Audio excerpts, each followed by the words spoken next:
Emerson Ferreira, ¿fue a vender humo al Real Madrid? Era el verano de 2006, un periodo de gigantescas transformaciones en el Real Madrid, un club acostumbrado a la gloria pero que venía de varias temporadas de fracasos. Ramón Calderón había asumido la presidencia del club tras unas elecciones muy disputadas, y su principal promesa electoral de revolucionar la plantilla y devolver al equipo a la senda de la victoria comenzó a materializarse de inmediato. En el banquillo, un viejo y conocido lobo de mar esperaba para asumir el timón. Fabio Capello, el estratega italiano de renombre, regresaba al club blanco con la misión clara de imponer orden, disciplina y la mentalidad ganadora que había faltado en los últimos años. Y con el retorno de Capello, vinieron también fichajes estratégicos, elegidos meticulosamente para encajar en su riguroso esquema táctico.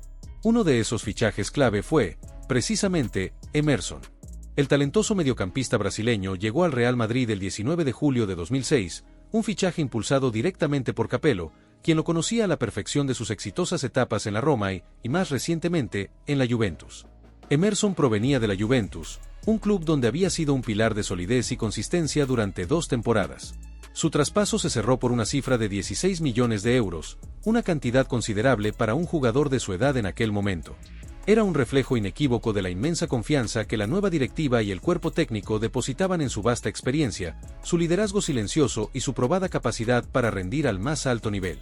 Emerson, a sus 30 años, ya era un centrocampista consolidado a nivel mundial, con una trayectoria intachable y un currículum envidiable que incluía pasos exitosos por el Bayer Leverkusen en Alemania, la Roma y la Juventus en Italia, además de una destacada participación con la selección brasileña.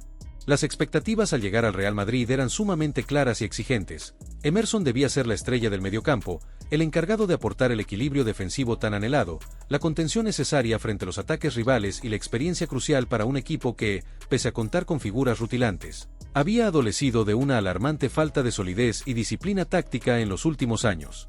Con su llegada, se esperaba que el equipo recuperara esa jerarquía en la zona ancha y esa fiabilidad que Capello consideraba indispensable para competir por los grandes títulos. Emerson disputó un total de 37 partidos oficiales en todas las competiciones.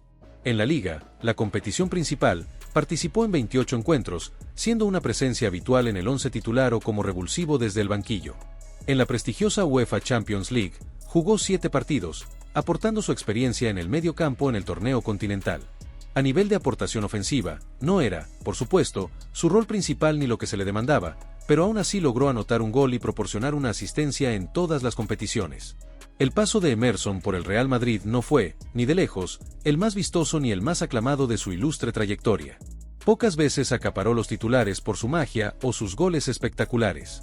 Sin embargo, su historia en el club es un poderoso testimonio de profesionalismo, resistencia y sacrificio.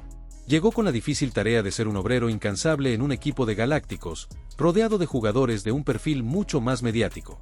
Y aunque su trabajo no siempre fue comprendido o valorado por el gran público, cumplió con creces su cometido, aportó la solidez, el equilibrio táctico y la disciplina que Fabio Capello demandaba por encima de todo, contribuyendo directa e innegablemente a la consecución de una liga que, en ciertos momentos de la temporada, se antojaba inalcanzable. Su relato en Madrid es el de un futbolista que, pese a las críticas feroces y la enorme presión inherente a vestir la camiseta del Real Madrid, se mantuvo firme y leal a su estilo de juego y a las órdenes de su entrenador, contribuyendo con su trabajo silencioso y abnegado a un éxito colectivo memorable.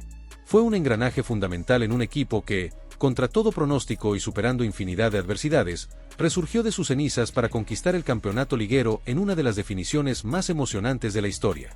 La carrera de Emerson en el Real Madrid, aunque efímera en duración, demuestra con contundencia que el sacrificio, la disciplina, la inteligencia táctica y la perseverancia son cualidades invaluables en el camino hacia la victoria en el fútbol de élite, incluso cuando el reconocimiento público no es inmediato o abrumador.